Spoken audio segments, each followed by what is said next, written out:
One method to solve integer programming problem. Integer programming problem.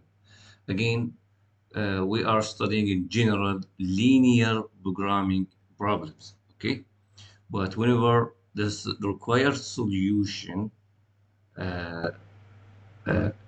is required to be integers, then we will call the problem integer programming problem. Okay, and we have seen some examples in the last lecture.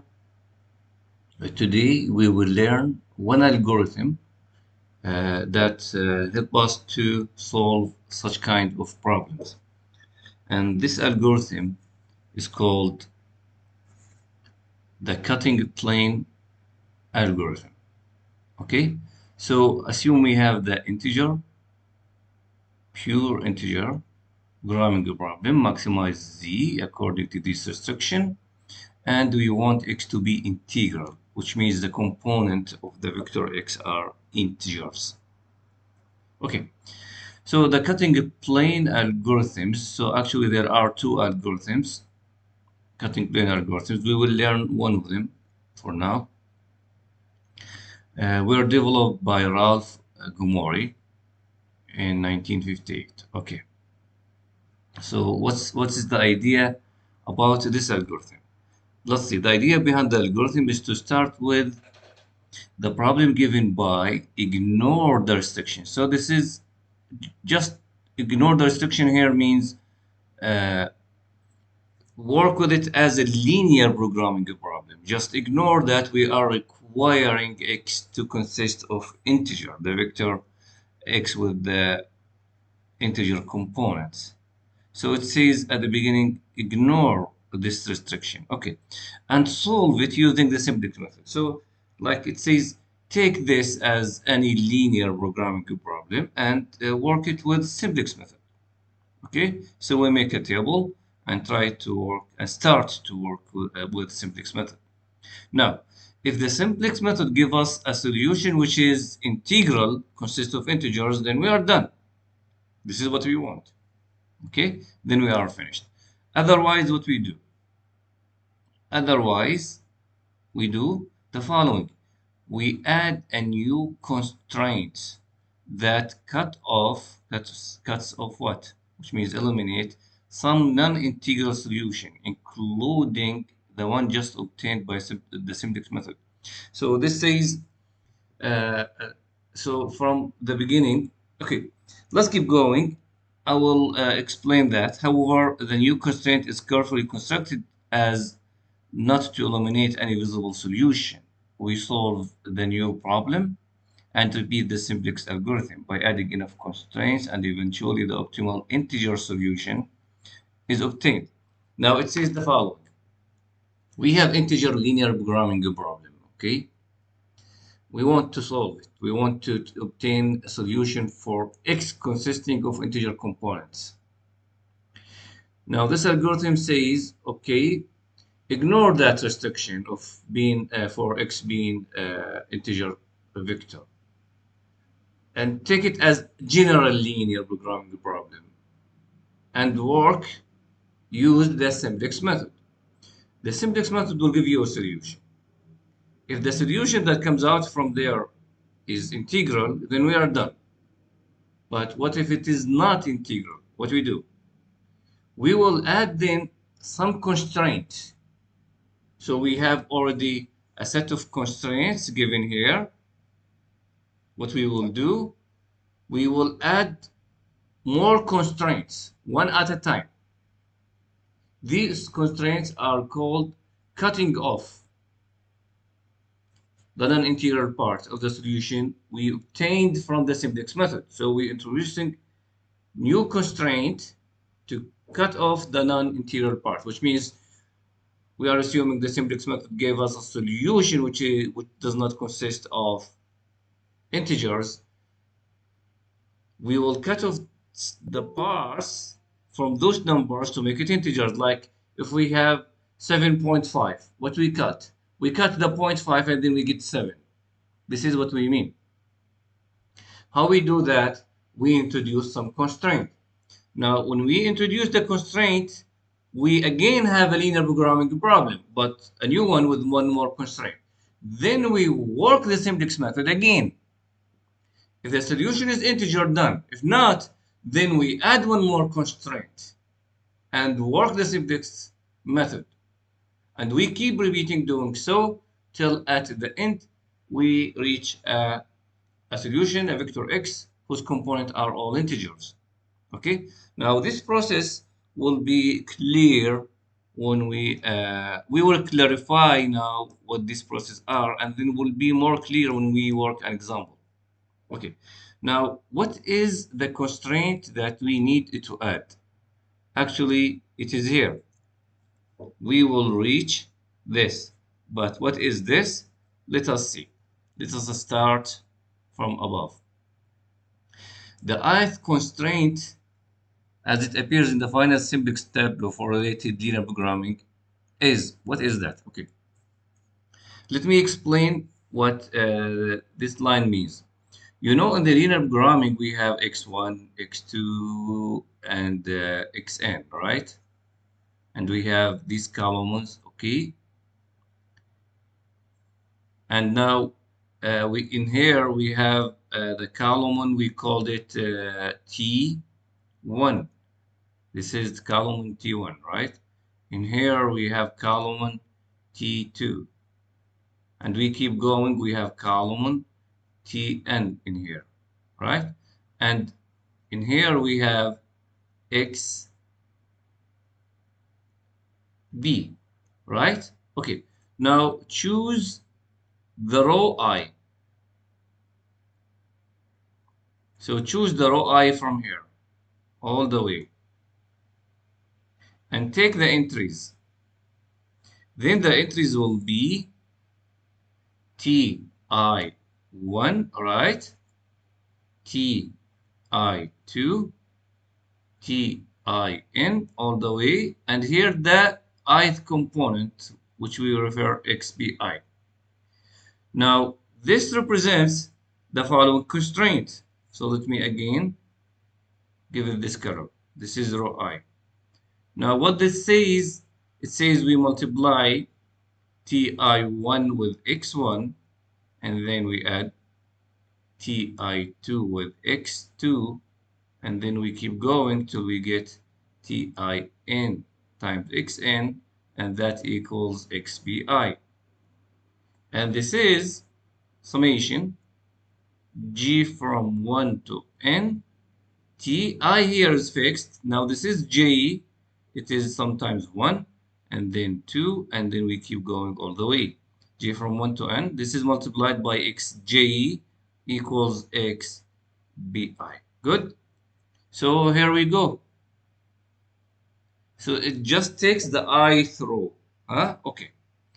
Now, and this is the ith constraint. Good? Okay. Now, this will give us this equation, what this equation is. So we need to learn what this form is. Okay? And this form is called, now, we will define in general the following.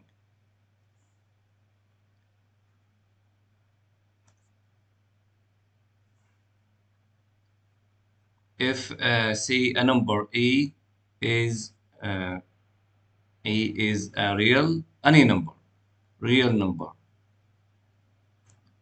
then this notation, square parentheses, then A is the least integer.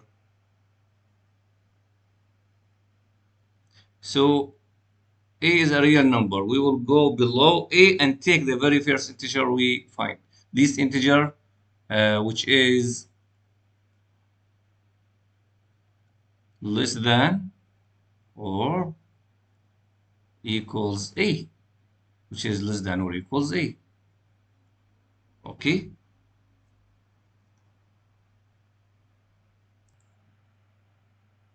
And this is called the integer part of A. This is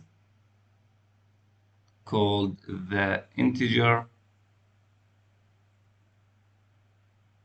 part of A. The integer part of A. Okay. Again, before we keep going, let's take some examples to understand what this thing is. For example, if I take 3 over 2, what is the integer part of 3 over 2? Which means what is the largest integer which is less than or equal to 3 over 2? If we go to the number line, and then we have 3 over 2 here. Now this is an integer, which is 1, right? This is an integer here, which is 0. Sorry, this is 2. 0 is the other way. Okay, so somebody answer me, please. Okay, Inash, thank you. This is 1. Let's keep playing with that.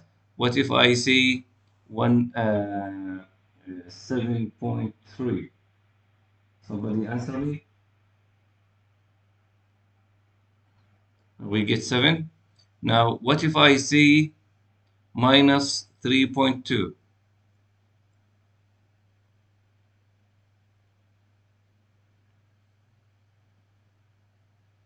Minus 4. Thank you, Sihan. Yes. Now you get the idea. And if I say minus 5 over 2, what I get? Minus 3. What if I say uh, the integer part of 5 over 2? 2. Thank you very much. Very good. Now we have some other examples in the book. Let me copy them here. What if I say 3 over 4?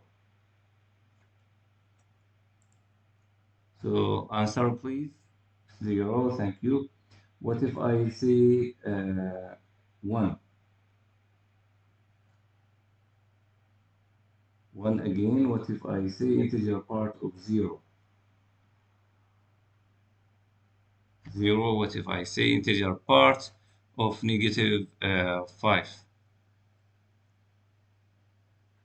Negative 5. And last one, integer part of negative 0.1.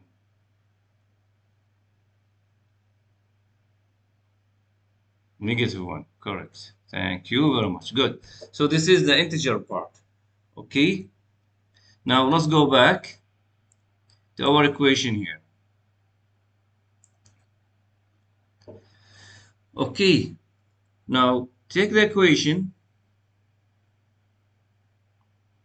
Take now the integer parts of t. We know that the integer part of any number is less than or equal that number, right? So, and we have equality here. So for sure, what we want to say here that this is greater than or equal. If I replace Tij with its integer parts, then I get something similar, smaller. J equals 1 to n. And this is what we are seeing here. Okay, good. Now, an integer vector x satisfy 4, we're talking about this one, must also satisfy 5, true. So for such x, the left-hand side is integer. Now, if we assume x is integer vector, look at this. This is integer, and we are assuming this is integer. So the left-hand side is integer. صح? Correct? Because we're multiplying integer times integer, then we add integer times integer, then we add. Okay. Now the left-hand side is integer. And it is less than or equal some number. But it is integer. So if for example you have some integer, let me ask you here, you have integer which is less than or equal 7.3. Can I say this integer is less than or equal 7? Is that correct? Or there's a problem? I'm saying then. Here, if, then. Can I conclude that if I have an integer which is less than or equal 7.23? I'm saying integer. Integer, it is either 0, 1, 2, 3, 4, 5, 6, 7, 8, 9. So can I say it is less than or equal 7? لأنه integer صح? Okay, good. So where this 7 came from? It is the integer part of this side. So I can add now this. In here, I can add the integer part. Good. So we keep going. What do we need all of that for? Okay, good. Now I got a new quality. We wanted to relay this new quality. This is a constraint. This is a new constraint. This is a new constraint. And we are adding this. We want to add this new constraint to the linear programming problem. And this is less than or equal. So we will introduce a slack variable. This is a very nice idea. Introduce a slack variable here, to make it equality. Good. So what we want from this now, and actually this is let me remove the new here because we are preparing to get the new constraint. This is a constraint, but we want to get something out of it. Okay, now we have reached 7. Now I want you to pay attention to this here. What this is saying, it says Gij is the difference between the number and its integer part. Okay? Let me explain that. And let me change color.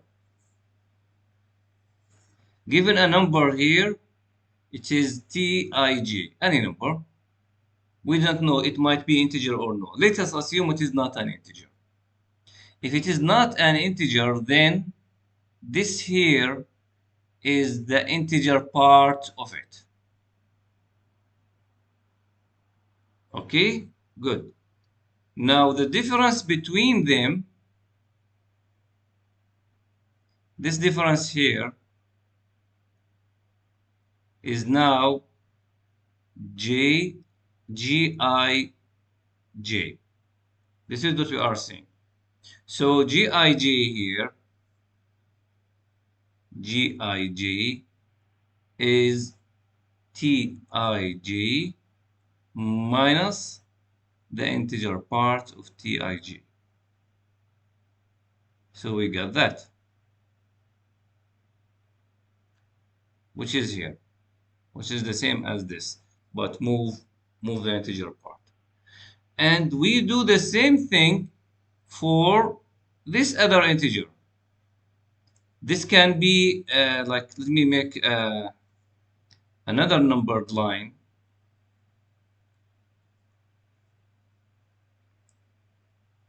For, oops, this is a line. This is better. If I say this is xbi and I say assume it is integer or not, if it is okay, let me keep saying, and this is the integer part of xbi, and now the difference between them here, we will call it fi. Now we introduce these two integers. We want them. These two numbers, sorry, not integers. We want them. So fi is the difference between xbi minus its integer part, right? This is the cutting off. We started at a real number and we took the integer part. So we are cutting off the difference between the number and its integer parts. Okay? We want to use these cuts off to make a new constraint. Okay? Okay, good. Now we have, this is if we subtract 4 from 7. Now go back. If we subtract, I mean 7 here, minus 4, what we get? we will get it subtracts 4 from 7, not 7 from 4, 4 from 7. We will get the integer part of Tij minus Tij. And we will get the integer part of Xib minus Xib, right? So we will have minus Gij and minus Fi, okay? So maybe let me make it clear for you. Let me go here and say, okay, we will say Tij xi equals xbi, and we want minus what? So let me introduce the minus to inside. Okay, I want the minus to be here. Okay, and then I want to add that to Tij xi equals integer part of xbi. Okay, this is 7. Okay, I forgot to write plus ui plus ui, the new variable, stack variable we introduced. Okay, now this is minus here and this is minus here. Add them together, what we get? We will get the integer part of Tij minus Tij. All of that is multiplied by what? By xi plus ui equals the integer part of xbi minus xbi. Good? Okay. And now we take the summation j from 1 to n. Okay? Now what is this? Using the notation, this is here what? This is minus gij multiplied by xi plus ui equals, and this thing is minus fi, minus fi. And the summation is j from 1 to n. Okay, and here we go. This is the constraint we want to add. And here it is.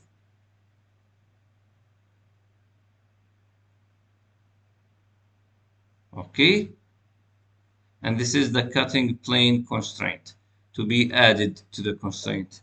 And then, good. What did I do? Okay, I'm here now. Back. Okay. Oh, okay. So all this explanation is to reach this new constraint. Good. We want to add it. So we have an integer linear programming problem, but the solutions are not integers. Then we add this constraint, but we need to know more how to add it, and for we need to give more characterization because it talks about xbi, right? Now, if we go to the simplex method in here, actually this line was the responsible for all these treatments. Now the question, okay, but I have many lines, more than one line, in the final table of the simplex method. So do I need to add such a constraint for every line? The answer, we will add constraints whenever this bi here is not integer.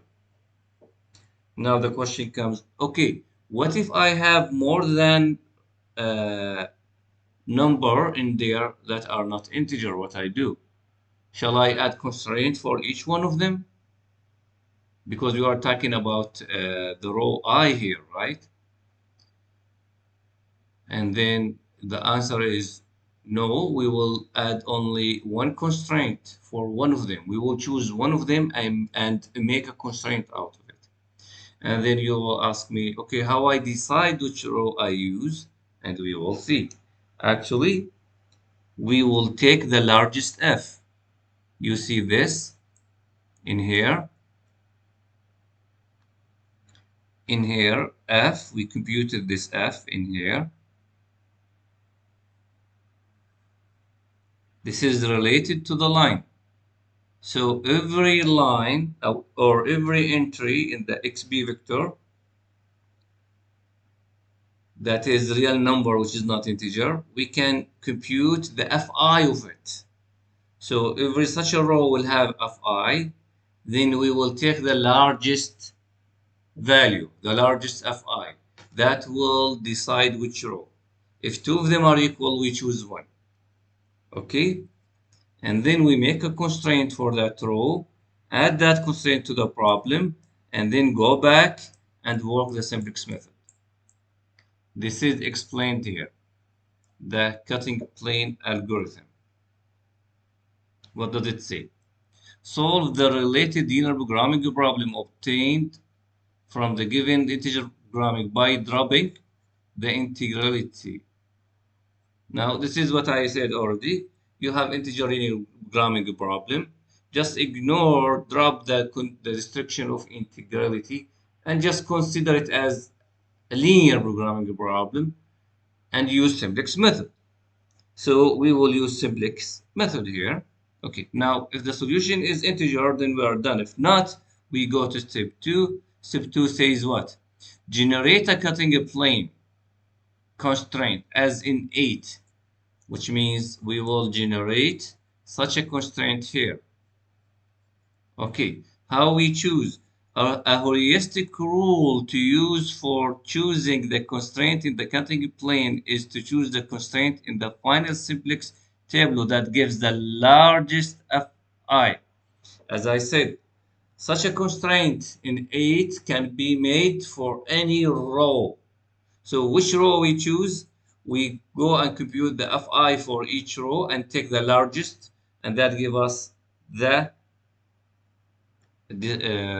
decides the row we need. Okay, now after we get the largest f, what we do, consider the new integer programming problem, which consists of the same objective function and the same original constraints and the cutting plane, which have been added into. Return to step 1. Good.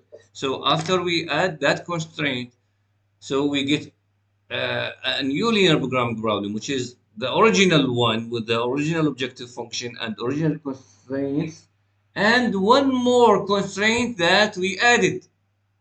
So we get a linear programming problem. Okay, what do we do with it? Work simplex method. If it gives you integer solution, then we are done. If not, then there is a number at the xb column which is not integer, or some numbers. Compute the fi for each of them again and take the largest.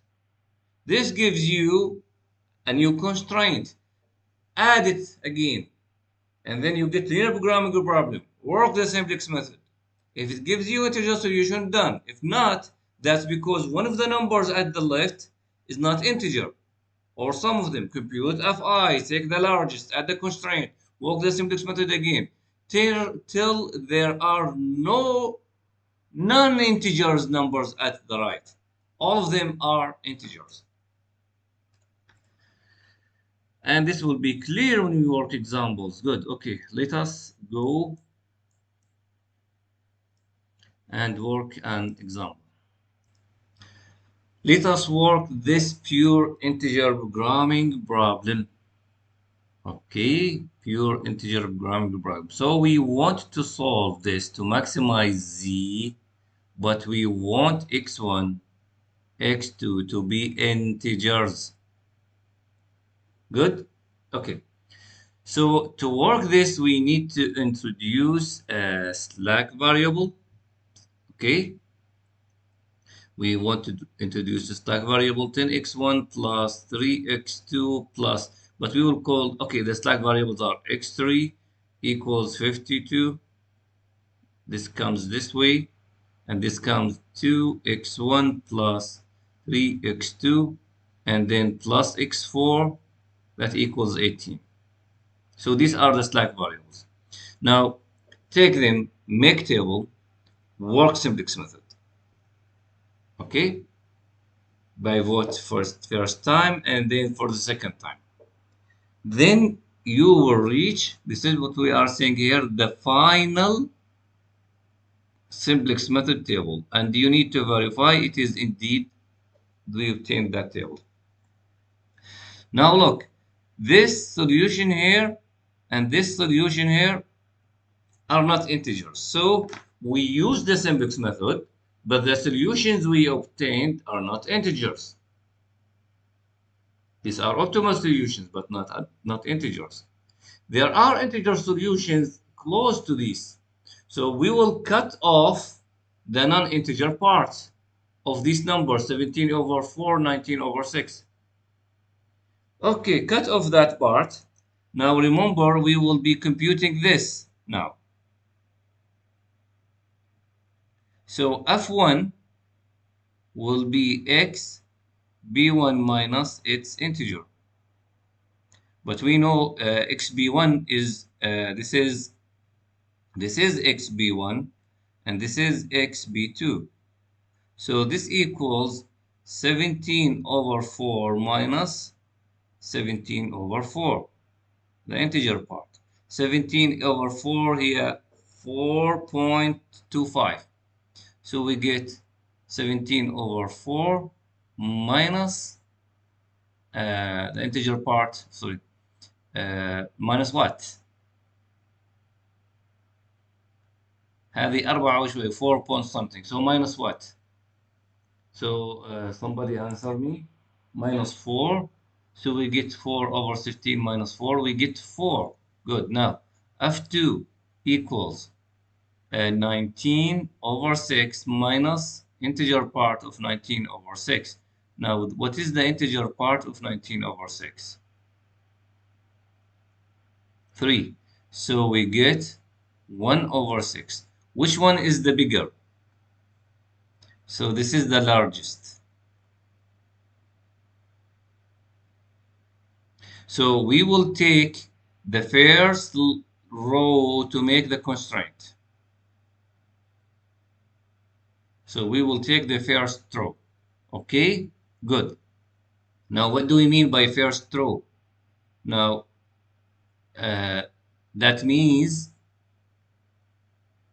I equals what? Row I is the row 1. Row 1, which means I equals 1. So we need to compute that. We need to compute T1J. So let me rewrite now. We want to compute T1J, G1J, which is T1J minus its integer part. And J runs from where to where? J runs from 1, 2, 3, 4. We have 4 variables here, right? So compute that. So we will compute it for this, for that, for this, and for that. 1 is integer. And so its integer part is 1. So 1 minus 1 is 0. So we will obtain, for using this, we will obtain that G11 is 0. G12 is 0 because 0 is integer. Now compute for me G13 equals T13 minus the integer part of T13. And this is T13, right? So it is, oh, I need more space here. So let me move this.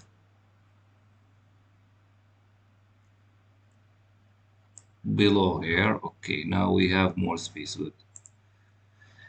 And we need to fix that and to take off this. Okay, now this equals 1 over 8 minus the integer part of 1 over 8. And this 1 over 8 minus, what is the integer part of 1 over 8? 0.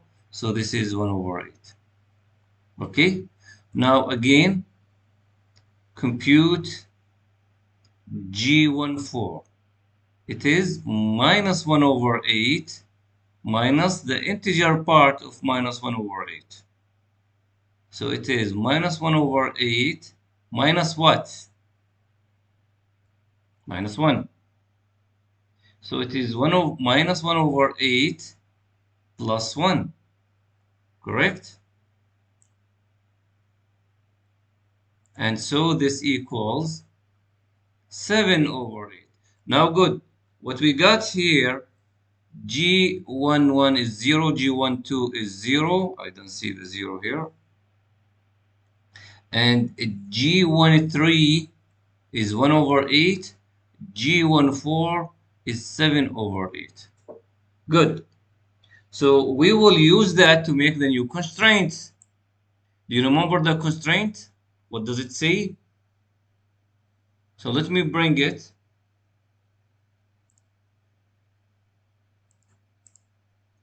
Let me bring the constraint. Here we go.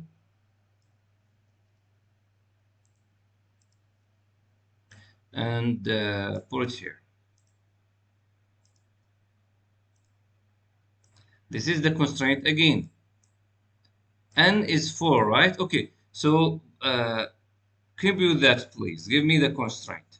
So we will have when j equals 1, j11 is 0, so it does not appear. When j equals 2, j12 is 0. So we only will have minus j13 x3 plus u3. This is for j equals 3, right? Plus for j equals 4 minus,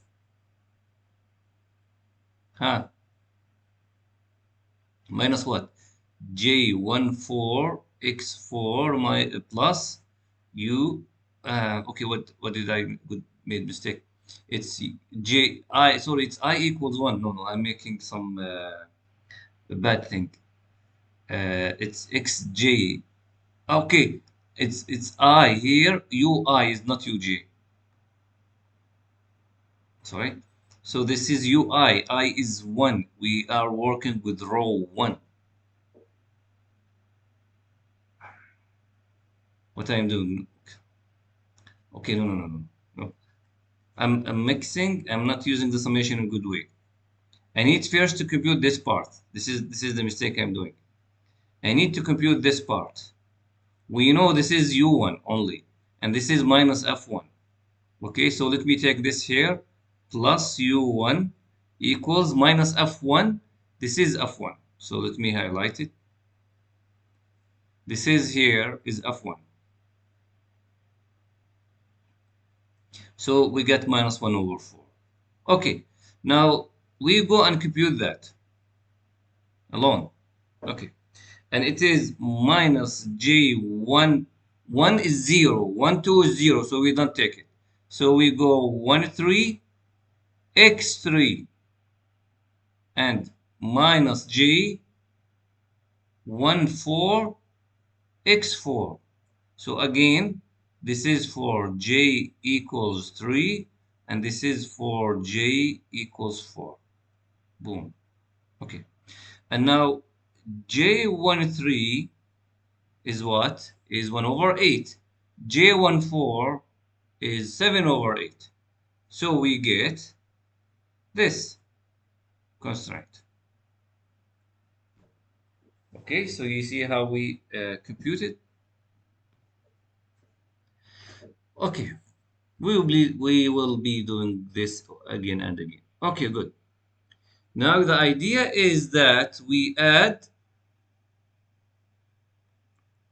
this new constraint to our table. Okay, and we'll make a row out of it and add it somewhere here as a third row, somewhere here. Okay, so we will add this here,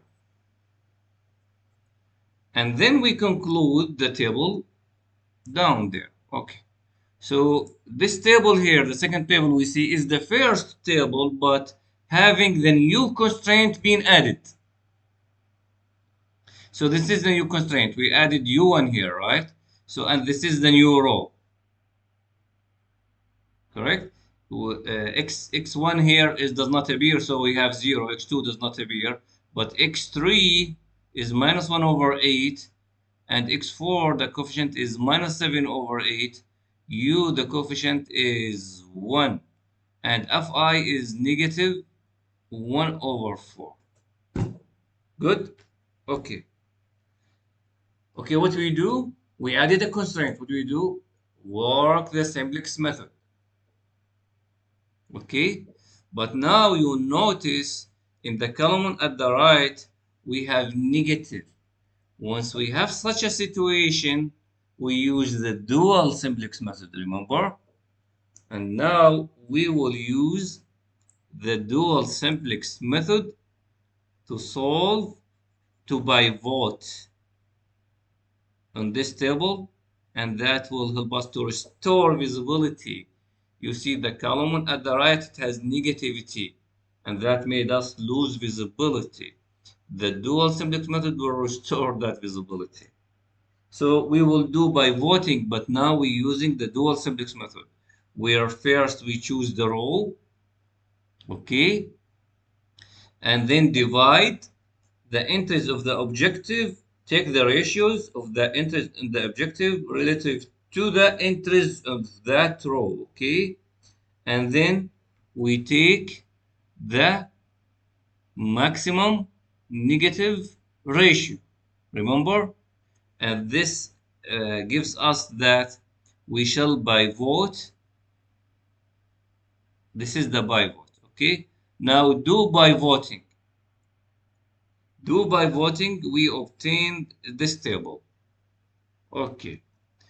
Now, when we obtain this table, there is a number here which is not integer. So we use the simplex method, dual simplex method. And we obtain the solution which is not integer. What we do? We repeat the same process. We will add a constraint. And in here, we will add f2 equals 10 over 3 minus its integer part, which is 10 over 3 minus, what is this? 3. And we get 1/3. So this is f2. So we will use, again, we will use this to make the new constraint. But first we need to use, to compute the Gij. What we do now, we are working with this row here. Now pay attention to what I'm saying. When you compute the Gij, don't worry about the integers here, because Gij of them are zeros. They are integers that equal to the integer part of them. So make subtraction, we get 0. So we only worry about this in here. Okay, so this is G. I here is 2, and J is what?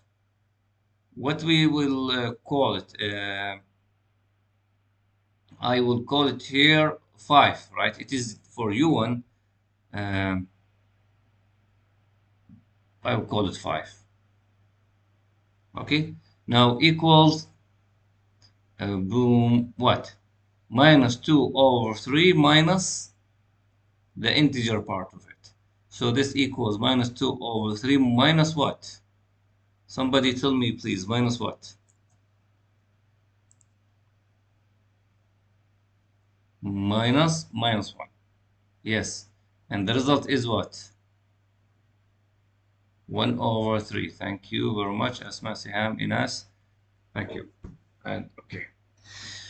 Okay, good. So what we use that for? This is G25. Now, if you want to take it easy, the idea is as following. You will get used to it. لازم يصير لك ملكة على هذه الحسابات. بتاخذ الجي اي تبع هذا بتضربه في اكس 1. الجي اي تبع هذا لكنه زيرو تبع هذا في اكس 2 بيروح. الجي اي تبع هذا زيرو بيروح. الفرق بين هذا والكونستنت واللارجست انتجر بيروح. الانتجر بارت بيروح. الان الفرق بين هذا والانتجر اللي هو جي 25 مع هذا اصبح ال 1 1 over 3. I want to take the minus part of it and اضربها ب 1. هيها هنا. جميل. خلاص. واليو 2 هذا جديد بنضيفه الآن. الاي عندنا هنا equals 2. So this goes for U2. So plus U2 equals minus F2. What is it? The plus. هذا كله بدنا نحسبه وبيكون عندنا فقط ايش؟ هذا هو الأخضر اللي هناك minus 1 minus 1 third U2. And this we get the new constraint. Boom. Okay. What we do with that constraint? Take it again, this new constraint, and add it here. Okay. And then we get the new table. Here we go. We added that new constraint here. Okay. And then we obtain a new table. What we do with that new table? Simplex method again, and we have to use the dual simplex method because there is a negative number here. Okay, so do the dual simplex method by vote. After by voting, we get that. Boom. Now look, all of them are integers. Fine, we have reached a solution that consists of integer components. And it says x1 is 3, x2 is 4, and z is 39. Remember that x3, x4 are slack variables, u1, u2. They have no meaning, but they helped us. And the solutions we need is for x3 and x4. Remember, this is our original problem. Was this. So if we have x3 and x4, x3 to be 3 and x4 to be 5, which means substitute this for 3, we have 15, and we have here 4, 24, and then we get 39, the maximum, and they are integer. Good. We are done.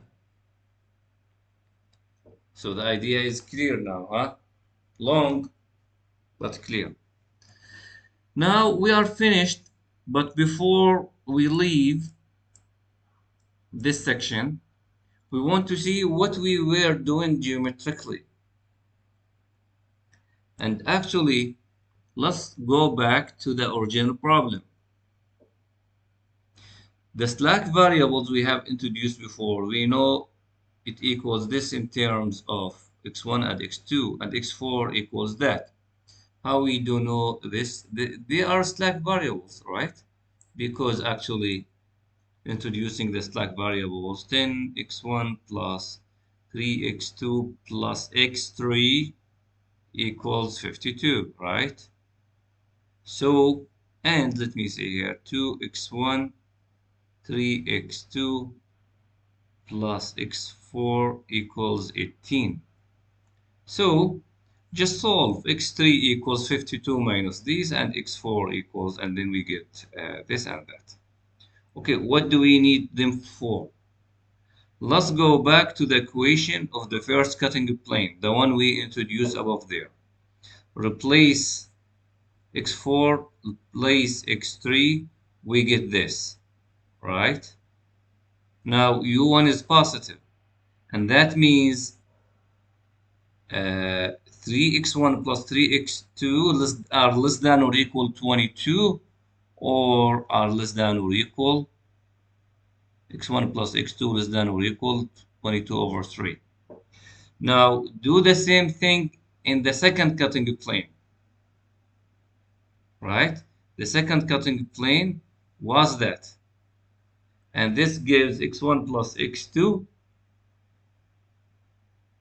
less than 27. How we get this? Can anyone tell me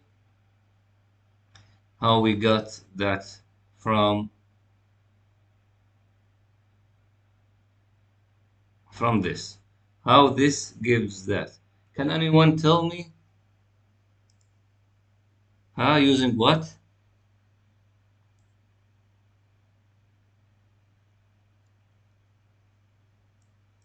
Can anyone tell me how did we get that?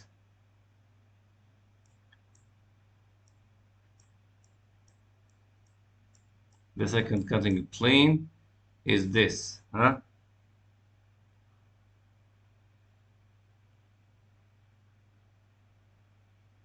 Okay. Okay, good. Now we know how we got this second equality. Let me go back and give them some colors. Okay. I will give this equality a green and this one orange. Why? And the original ones, I will give them blue. These ones here, I will give them blue. Okay, why? Let's go to the graph. Let us draw the lines, highlight the original lines with blue.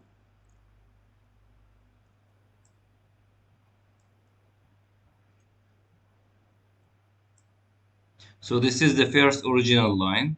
So I highlight it with the blue. This is the first original line. And the second original line, where is it? Which one is that? 2x1 plus 3x2. It is this one.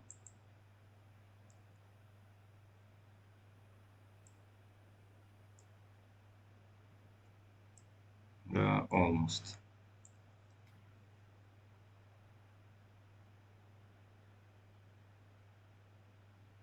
Okay, now if we look at the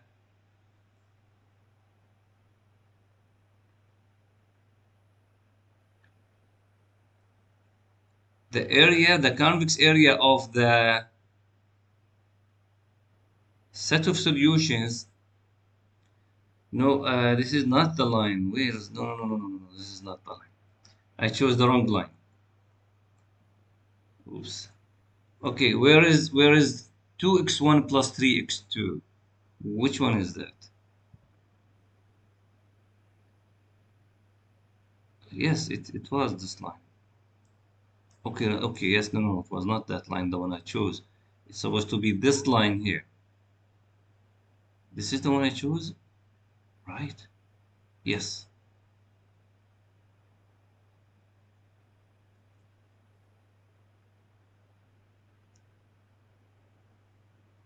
Okay. What is the solution set? The convex set of the solutions, it is that, right? And all this here.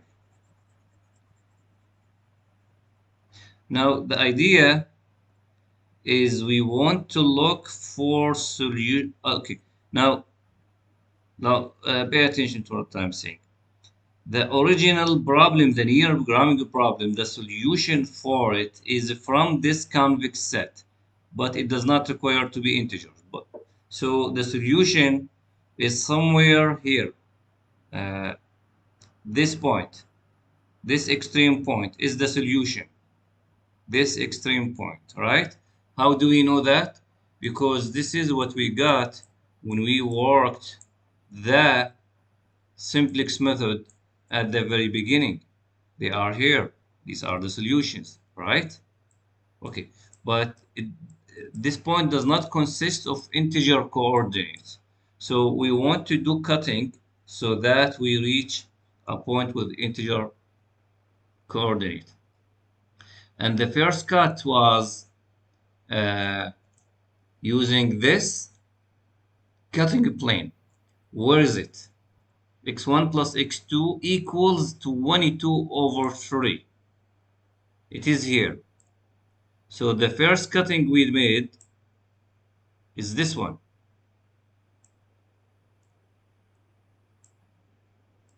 So this is the first cutting. Was that enough to obtain an integer solution? Well, it gave us, when we introduced the first cutting, go back, we obtained what? We obtained 4 and 10 over 3. Do you see that? 4 and 10 over 3. So the first solution of simplex method, the two coordinates were non-integers. So after first cutting, one of them became an integer, but the other one is not. So we have 4 and 10 over 3. So where is that point? It is somewhere here. Okay, somewhere. Okay, so we needed to introduce another cutting line. Why we call it cutting line? The algorithm is called cutting plane. Here we are working with two-dimensional. When we work with three-dimensional, then instead of these lines, we have planes. When we work with higher dimensional, then we have hyperplanes. So we'll be cutting planes these ways. That's why it has that name. So the orange will be this line. So we need to do one more cut using the orange. Once we do that, we notice that this point is on the set, the original solution set, and it is on the cutting of the orange. So this is the solution we are looking for. You may notice that it passes through this point, but it does not give optimal solution. So this is what's happening, the geometric interpretation of uh, the cutting algorithm. Okay.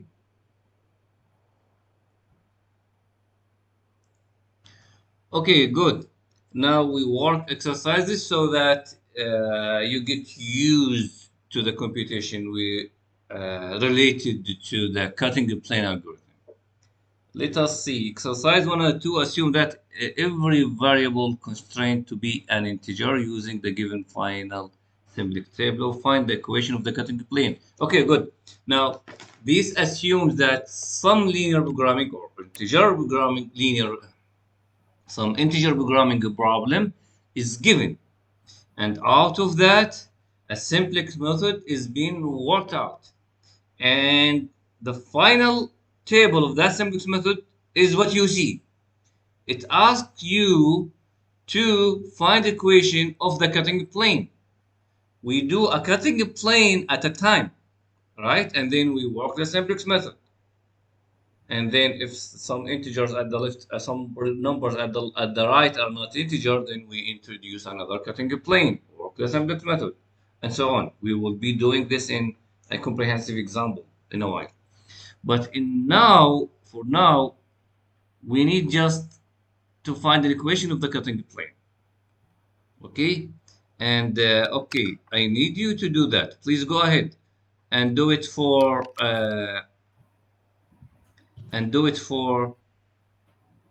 question one.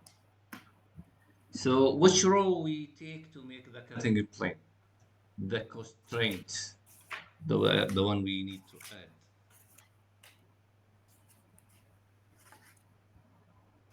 So I'm waiting. We need to compute first. So somebody, Siham, we stop when the rightmost common, all of them are integers. أعداد صحيحة. Not positive integers. Integers. Integers. That's for the integer programming problem. But for the linear programming problem, we stop when they are all positive. Then we're done. No. Actually, remember the optimality criterion. We are not done until the objective row, huh? All of them are positive. That depends on the simplex method or the dual simplex method. The simplex method requires the entries in the objective row to be all of them are positive, and the entries at the right column one for the basic variable are positive. The dual simplex requires the entries at the right most column are all positive, huh? And the entries in the objective row are also positive for the basic variable, right? Okay. I mean, for the dual simplex method, if the objective row contains negative entries but corresponding to slack or artificial variable, then this is fine. Does not go against the optimality criterion. Okay. Now we need to choose the row for exercise one. We need to choose for which row we shall make a new constraint. Who tells me now we compute what? Tells me write something. Two letters. A symbol. We compute what? Second row, Asma. How do you know that? Compute f. Okay. Now we need to compute f1. For this, f1 is what? Is 5 over 2 minus the integer of 5 over 2, which is what? 1 half. Good.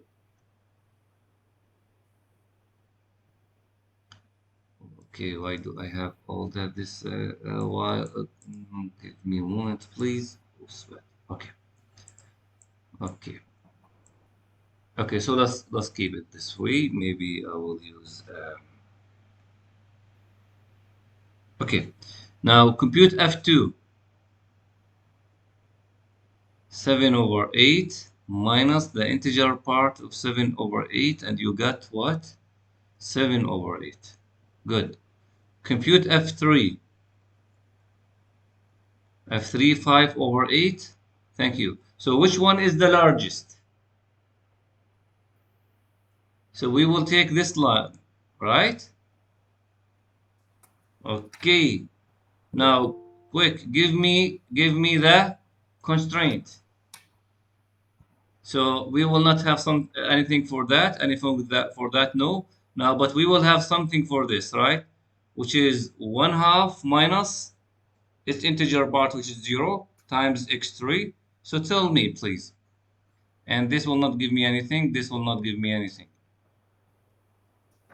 And this will give me something. Yeah. So what do I get?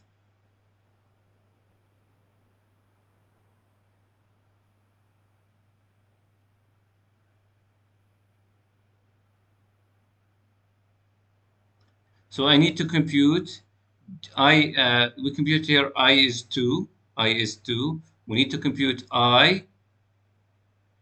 J is 1, 2, 3, but okay. Let me say here Ji1 is 0 apparently because this is 0 integer and this is integer.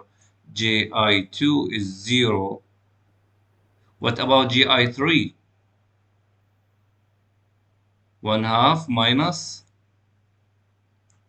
and equals 1 half.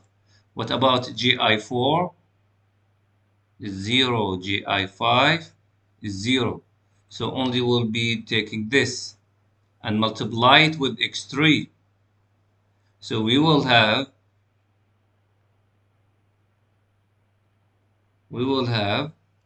do we need to give it negative, Siham? You are right, but you forgot the negative. Minus 1 half x3 plus the new variable u1 equals negative 7 over 8. Correct? So you forgot the negatives here. And Ines, both of you, good. But you forgot the negative on the other side, right? Because it is negative Gij plus ui equals negative fi. Agree? Okay, good. Now do the same thing for the second question. I will wait and see who of you will give me the cutting plane equation for the second question.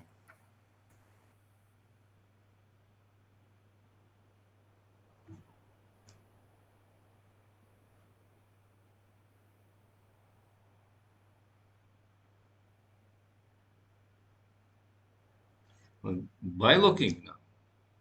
You can just, without any computation, I can see it quickly. I can see this very quickly. But I will wait you.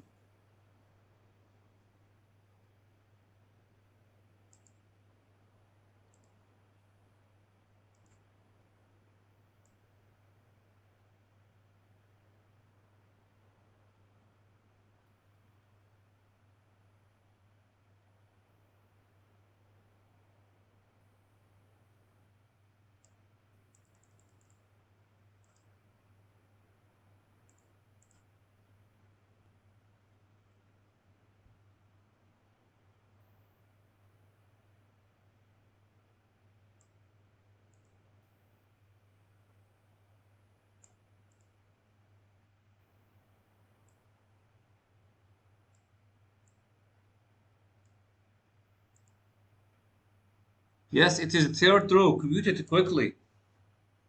Now you see this one, and here you have one. It will not give you anything because one it's integer, so it's equals to its integer part. Subtract, you get zero. So j31 is zero, j32 is zero, j33 is zero, j34 is zero. So none of these variables will appear in the cutting plane constraint, but this variable will appear, and you will add a new variable u1. So we got Siham, yes, Siham. So we got, quickly now have 3 over 4 minus 0, it is 3 over 4. So we got 3 minus 3 over 4 minus 3 over 4. That's by x5. And then we got 11 over 12. The integer part is 0. Take 0 out of this. So we got, again, as Siham says, minus 11 over 12 x6. And 13 over 12, the integer part is 1. Take 1 out of 13 over 12, we get 1 over 12. And multiply it with a minus. Excellent, Siham. And then add u1 to that. And then we obtain negative 1 over 3. Excellent. Boom. So we will add this constraint to this table. Huh? And there will be a negative 1 over 3 in the rightmost column. Then we work dual simplex method and obtain a new table and do the same thing for it till the very last table till we reach a table whose rightmost column contains integers only. And now get ready to work with me a lot of computation. I want you to help me very much to do this exercise. I have it ready. I made a solution for it. Before I copy things there, let me, okay, no, okay. Mm, okay. Let me get things ready like that. Okay, okay. Fine. So, paste. Let's go to exercise number 3. It says what? Ask for what? Solve 3 and 4 given integer programming problem by cutting plane method and sketch the graph of the visible solution and cutting planes. So this is an integer linear the integer programming problem. We need to solve it. Okay, let's do it together.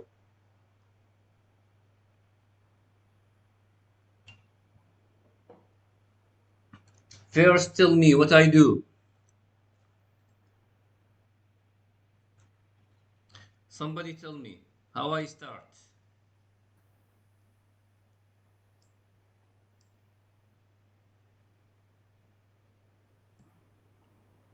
How I start. Introduce stack variable. Thank you, Asma. So I will have 2x plus 3y plus, I will call them here x1. Okay, the slack variable equals 12 2x plus y plus x2 equals 6. Now x1, okay, let me write here z equals x plus y plus 0 times x1 plus 0 times x2, so that I get the cost vector to be 1, 1, 0, 0, right? Okay, now x1, x2 are slack variables, and they are greater than 0. Okay, good. Now we make a table and work the simplex method. Okay, so let us make a table.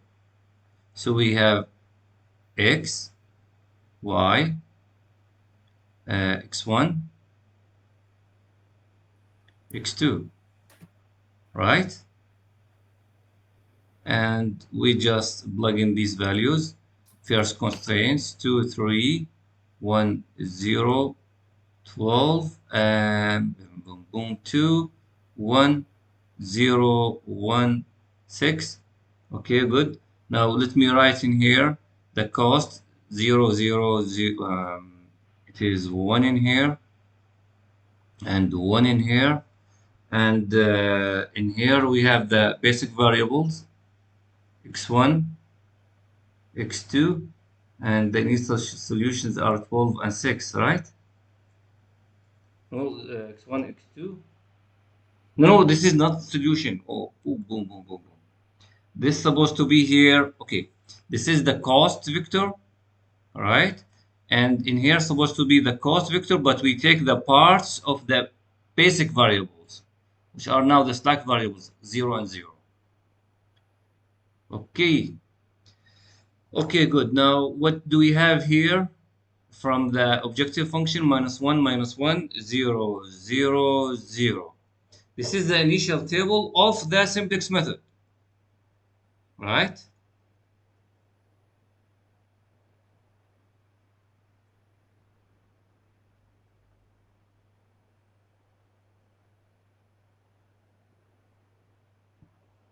Okay, now we do by voting. Okay, so help me please for doing the by voting. What is the by vote here? So we choose any one of these. Let me choose this negative one here, right? So I will say 4. Now this is the by vote. Okay, now what is the matrix B? The matrix B will consist, this is the by vote, so Y will be entering and X1 will be leaving. So the matrix B will consist of the common of Y, 3, 1, and the common of X2, 0, 1, right? The common of Y, the entering variable. So because Y will become, why we are doing that? Do you know these things? Why are we doing that? Because now Y here is a basic variable and here is X2 still waiting. Now we need to compute the new table. We have again X, Y, X1, X2, and again we have 1, 1, 0, 0, right? Okay, now help me computing this table. What do we need this for? We need B inverse, correct? And compute B inverse, it will come out to be 1 over 3, 0, minus 1 over 3, 1. Agree? Okay, tell me what I do now.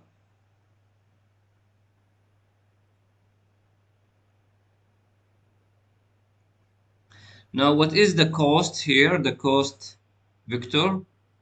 It is the coefficient of y is 1. Now, I take this one here, right? This one, for y. And the coefficient of x2 is 0. Okay? And this is the cost, the general cost vector. What do we need them for? For the next step. Okay.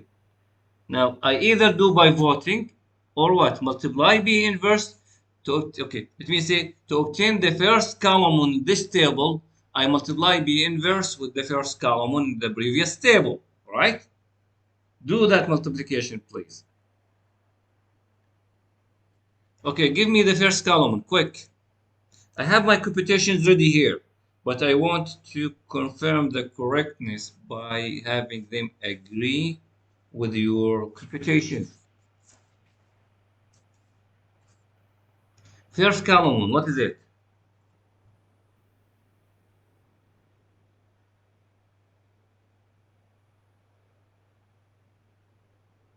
Somebody computed the first column? Okay, I'm waiting.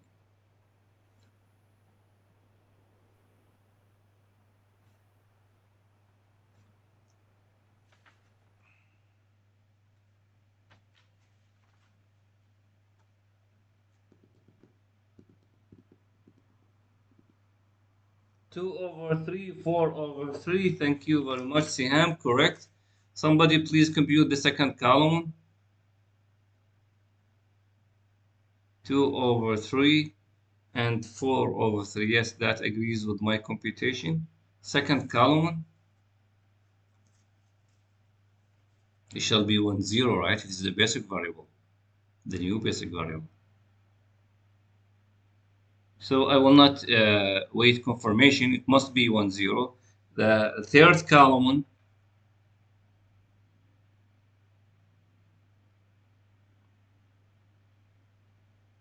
somebody compute the last column, please, and somebody compute the second column, the third column.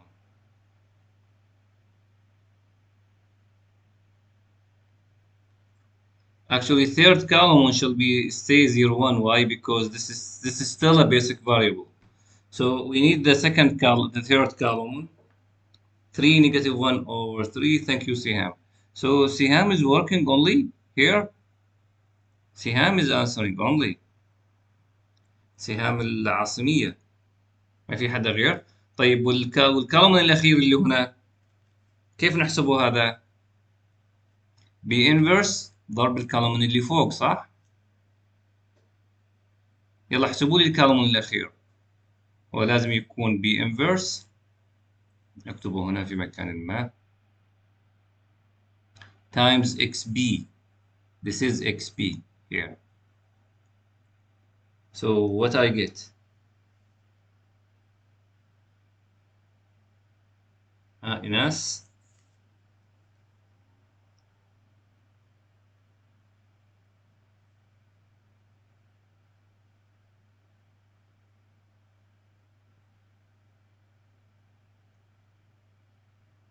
For 2 Inas. Thank you. This agrees with my computation. Okay, now how to compute the objective role? Do you remember how to compute the objective role?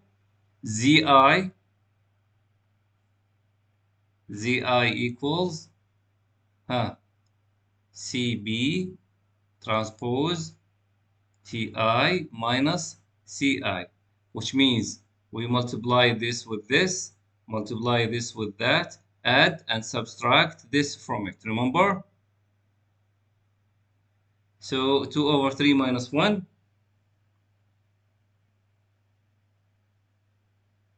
2/3 minus 1. Actually, yes, Siham corrected me here. I must write here ZI minus CI. Okay, thank you. So I have here -1/3, and I have here 0. I must have 0 in there, and here and here. Compute this. How we compute that? We multiply it with what? CB transpose XB, correct? So what we get? 4. We multiply 1 with 4, 0 with 2, add and subtract what we have already in here without subtraction. Okay, good. Now, do we need to do another step of by voting? Indeed, yes. And what is the by vote? This is -1/3. Now do the computations. The by vote must be okay. What 4 times 3 over 2, this is 6, and 2 times 3 over 4. So the pivot shall be this one, right? Okay, good. Now, what is the matrix? B shall consist of, first, the column of y. What is the column of y? Which is 1, 0, correct? And the column of x what? The entering variable. Sorry, I must say now this is the entering variable and this is the leaving variable. So the second column will be the column of the entering variable, 2 over 3, 4 over 3. And according to that B inverse, I have computed this to be 1, negative 1 over half, 0, 3 over 4. Okay, now use all that to compute the new table.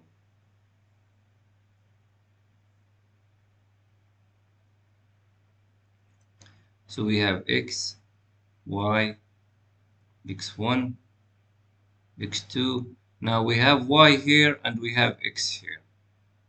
And we still have 1 here, 0, 0, and 1, and 1, right? Because this is the CP transpose. Okay, do computation. This must happen to be 1 here and 0 here without I compute, and this stays as they are. And then what about the other columns? Actually, let us save some time. This is only the simplex method. So I get that. If we keep working, we get this. Boom, we know what happened here. The simplex method is done. Okay, now this is the final table of the simplex method.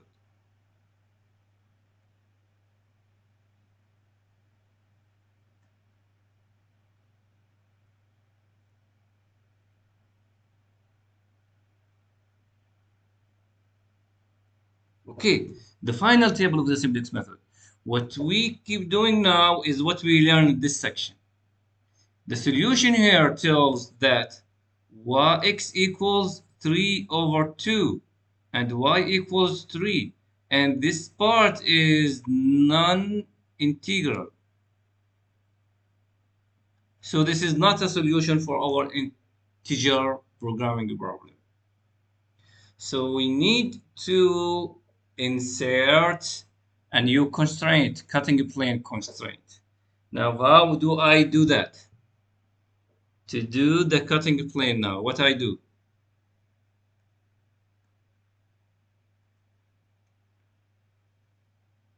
What we compute? We want to insert, okay, f of 2 is 1/2. Thank you. So this gives me f of 2 is 1/2. So we will choose this row. Now introduce the constraint. For 1, 0, we get nothing. For x1 and x2, introduce the constraint, please.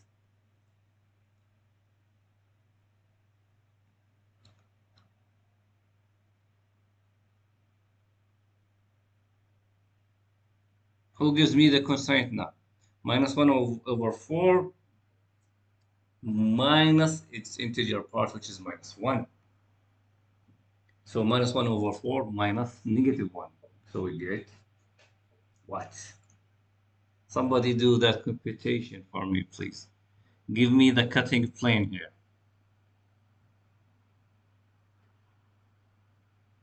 Asma al-Makhmari, you are almost done. Make sure, okay, you are correct about having minus 3 over 4x2 plus u1 equals minus 1/2. And this is minus here. So let me just make it subtraction, not the negative. Okay, minus here. And x1 Okay, review the coefficient of x1. Okay, here we see him having the correction, minus 3 over 4. So we will add this new constraint to the table. So we will leave the table as is, but add a new more constraint with a new more variable. So we will have x, y, x1, x2, and u1. And we will have 3 rows now, in addition to the objective row.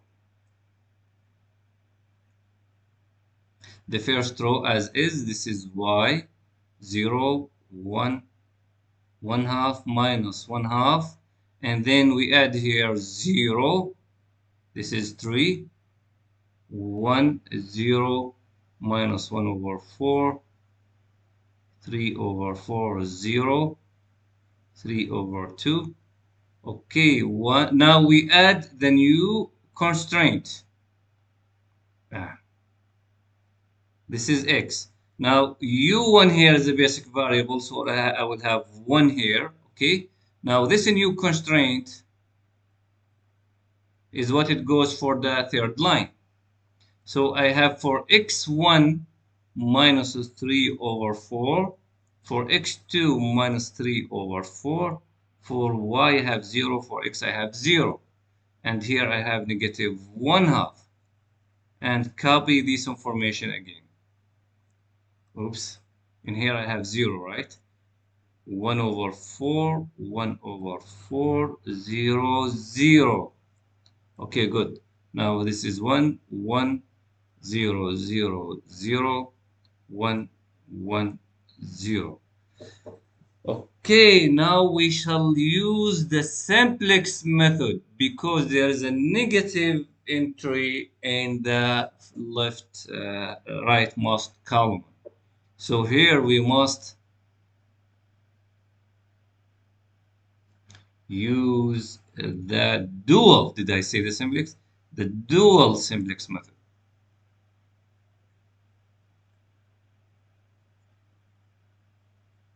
The dual simplex method. Correct? So use it, please. Use the dual simplex method and do the by voting. So for sure, this is the by voting row because it is the negative in there. And now we compute the ratio of the objective entries into the objective row to this row, and then we get what? Two entries are equal, so I will choose this to be the by vote. So that this is entering variable and this is departing variable. Good. Now what is B? B is the column of Y. Keep the order. Pay attention to the order. Y, then X, then U1. Y is 1, 0, 0. The column of X is 0, 1, 0. And now the column of what? Of X1, the entering variable. 1 half minus 1 over 4 minus 3 over 4. Correct?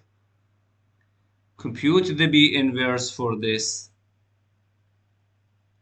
You are free. You either use the matrices or just do the row operation. So the inverse will be that 2 over 3 minus 1 over 3 minus 4 over 3. Okay, now let's do the by voting. I want your help. First and second and third rows shall be known. We need only the fourth and the fifth. Remember that first column, second column, third column belongs or corresponds to basic variables.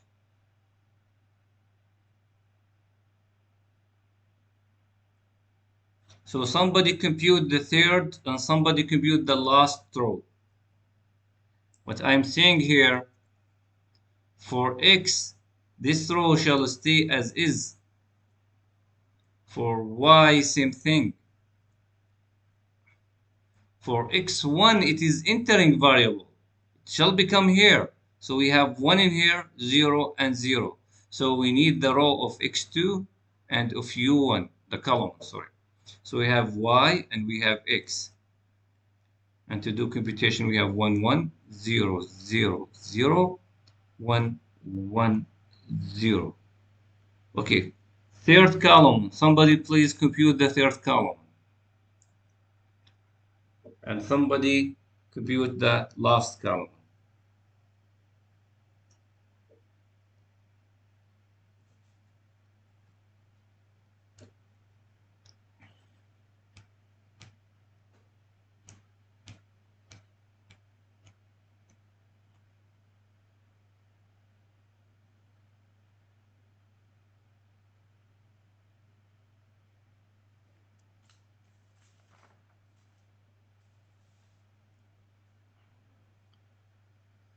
Okay, third column. Okay, do you need to see the inverse? Here we go. You can see the inverse matrix there if you want to use it. Just multiply it by the column under x2. What we get? We get minus 1 half, 0, and boom, boom, 2, dun, dun, dun, minus 1 half. So get minus 1. We get minus 1. All right? We must obtain here minus 1. Because I will multiply b inverse times minus 1 half, 3 over 4, minus 3 over 4. So first entry is minus 1. Second entry, 102 over 3. Multiply the b inverse. Second entry, what? 0, 1, okay, 3 over 4. And then we get 3 over 4 again, no? As you see, we get 3 over 4 and 1 over 4. So we get 1. Third row, we get 1. Where are you, people, ladies? Where are you? Do you agree?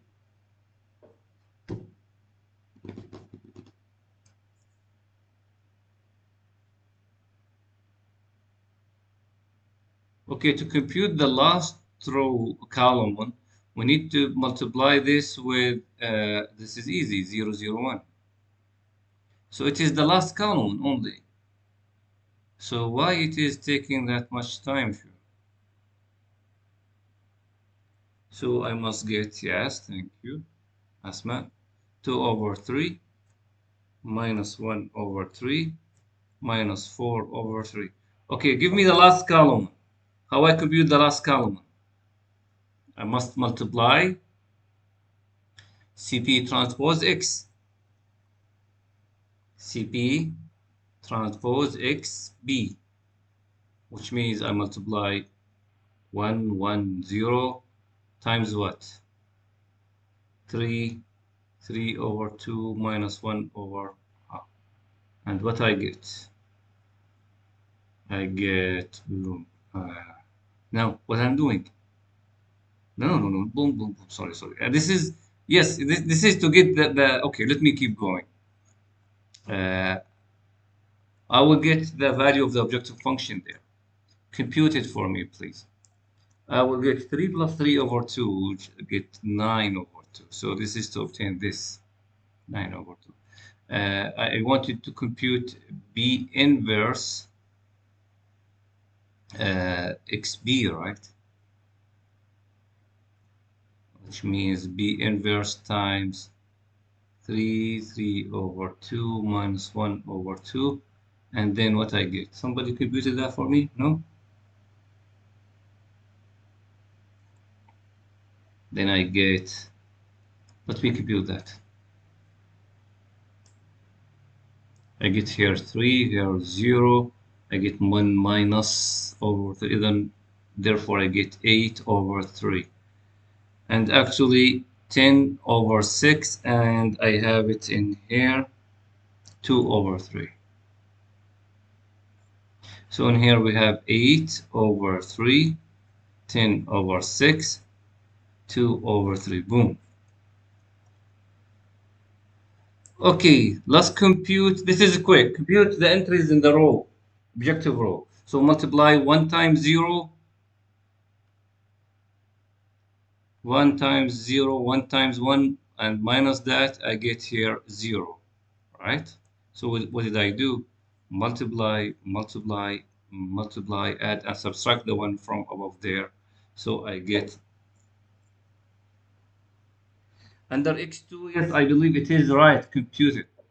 Okay, so I get here 0. Multiply that, add, I get 0. Multiply this, 0. Multiply this, I also get 0 in here. Now do multiplication 2 over 3 times 1 times negative. So I have 1 over 3, so I have 1 over 3 here. Okay. So Siham, make sure I made computation here correct. It is B inverse. This is what you are asking me. B inverse times that. And I believe it is correct. Okay, now look what happened. We use the simplex method, but non-integer. These are non-integer solutions. Oops. So I get uh, y equals 8 over 3. And I get x equals 10 over 3, not integer solution. Okay, let me say this gives me x equals 10 over 6 and y equals 8 over 3, not integral. So we need to introduce cutting plane here. So we need to introduce cutting plane. So what I do, what I compute for this, for that, for this, I compute f. Now 8 over 3 minus 2. So f1 equals 2 over 3. Compute this for a quick. This is 10 over 6, which is 4 over 6, right? And 4 over 6 is 2 over 3.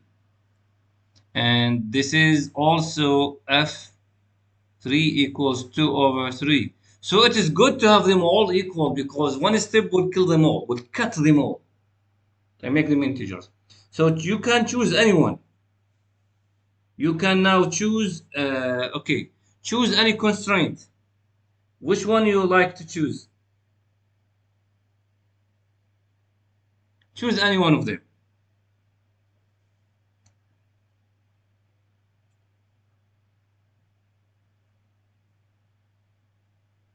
So let us choose the first one.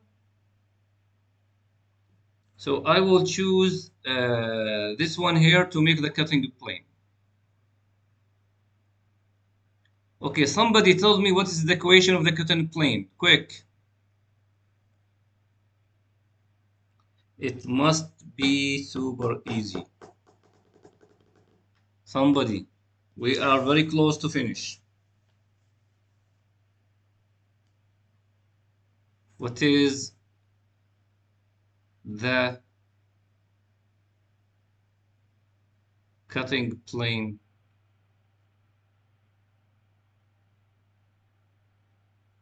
Constraint.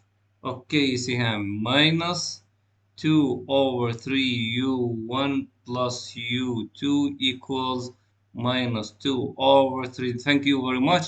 We will add this to be a new row in the previous table.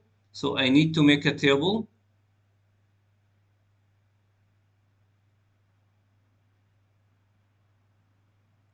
Okay, x, y, x1, x2, u1, u2, this is 0, minus 1, 0, just copying, and 1, 0, 0, 1, sorry, what did I do? 1, 0, 0, 1. Did I miss any variables? 1, 0, 0, okay, yes.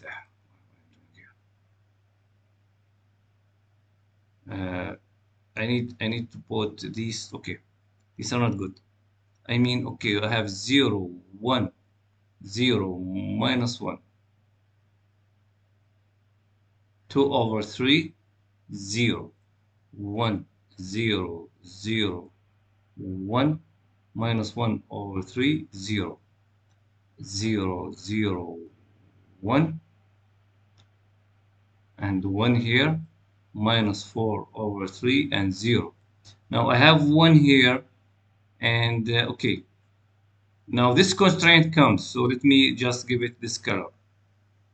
Uh, so we have x to be 0, y to be 0, x1 to be 0, x2 to be 0, but we have negative 2 over 3 here, and we have 1 here, and negative 2 over 3 here. Okay, let us copy those things there. 2 over 3, 10 over 6, 8 over 3. This is y, x, x1, and this is u2. And we copy the objective row 0, 0, 0, 0, 1 over 3, 0, oops, 9 over 2. Now what we do? Somebody tell me what we do. 2 words. Use what? We must, somebody tell me, use the, somebody, dual simplex method. Thank you, Siham.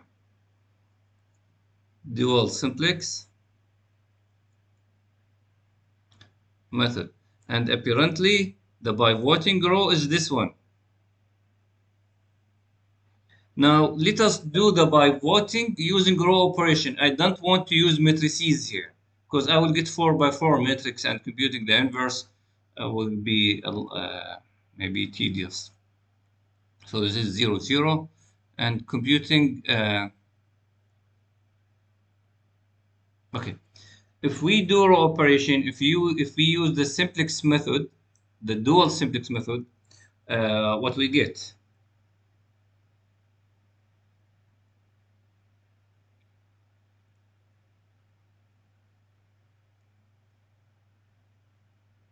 xy, x1, x2, u1, u2. Now, which one is the pivot? Definitely it is this one. So u1 is entering and u2 is departing. Huh? So I will have y, x, x1, u1. Okay, now let us do the pivoting. This column shall be the same, that will not be affected. It's the basic variable. This column will not be affected also, and x1 will not be affected. Okay, what about the column of x2? Now it is 0 in the row, the pivoting row, so actually everything stays, this is 0, huh? As is here. Now what matters is the pivoting there. We must make that 1 and this 0, 0, 0. So do the row operation, multiply 1 with 4 over 3 and add it to the third row. So we get what? Multiply by, so what we multiply, sorry. This here will be, I forgot, we divide minus 2 over 3 by minus 2 over 3. So here we get minus 3 over 2. Okay, now, okay, let's go to the first row. We multiply this one by minus 2 over 3 and then we add. So multiply this by minus 2 over 3 and then we add, we get negative 1. For the second row, we multiply this one here with 1 over 3. So multiply now minus 3 over 2 with 1 over 3, then I get minus 1 half. For the third row, I multiply 1 with 4 over 3, minus 1, minus 4 over 3, multiply it with minus 3 over 2, so I get minus 2. Okay, let's see what we get here. Huh. Remember, we need this. 1, 1, 0, 0. Okay, what we get for that? Okay, I forgot to compute both of them. Okay. For the first row, I multiplied 1 with 2 over 3. So I have to multiply minus 2 over 3 with 2 over 3. With minus 2 over 3. So I get what? So the idea, I shall multiply this minus 2 over 3. I multiplied it by 2 over 3. Then I get minus 4 over 3. I need to add that to 8 over 3. So what I get? There's something, okay, not very good. Uh, oh, sorry. Sorry, no, no, no, no, no. No. I need to, how did I get this one? How did I get this one? I divided by minus 2 over 3. So I have to do the same thing in here. Divided by 2 or minus 2 over 3. Then I get 1. Sorry, I forgot about this. Okay, for the first row, I multiply this by 2 over, by minus 2 over 3 to get that 0. So multiply this by minus 2 over 3 and add it to 8 over 3. So I get 6 over 3, which is 2. For the second row, I multiply this one by 1 over 3 and then add. So I multiply this by 1 over 3 and then I multiply it actually by 1 over 3, then I add it. Multiply this by 1 over 3. So what I get? 1 over 3. Add it to 10 over 6. 10 over 6 is 5 over 3 plus 1 over 3. I get 6 over 3. So it is 2 here. For the third row, I multiplied 1 by 4 over 3. So I will multiply this by 4 over 3. Add it to 2 over 3. Then I get what? 6 over 3. Then I get 2. 2, I believe, maybe. Just multiplied by 4 over 3. Multiply the one by 4 over 3. Okay. Now let us compute the entries of the objective row. And this is direct. Here is 1, 1, 0, 0, 0, 0. So I get here 0. I get here 0. I must get here 0. And here it is 0. And here it is 0. And what I get in here minus, yes, minus 1 half plus minus 1. So minus 3 over 2. But what I get for this one now? 4, right? Compute it because 1 times 2, 1 times 2. Okay, good. Now this gives the solution, the integer solution is x equals 2, y equals 2, and if we compute z is 4. So this is the integer solution and we are done. So this is the cutting plane solution. And thank you, we are done.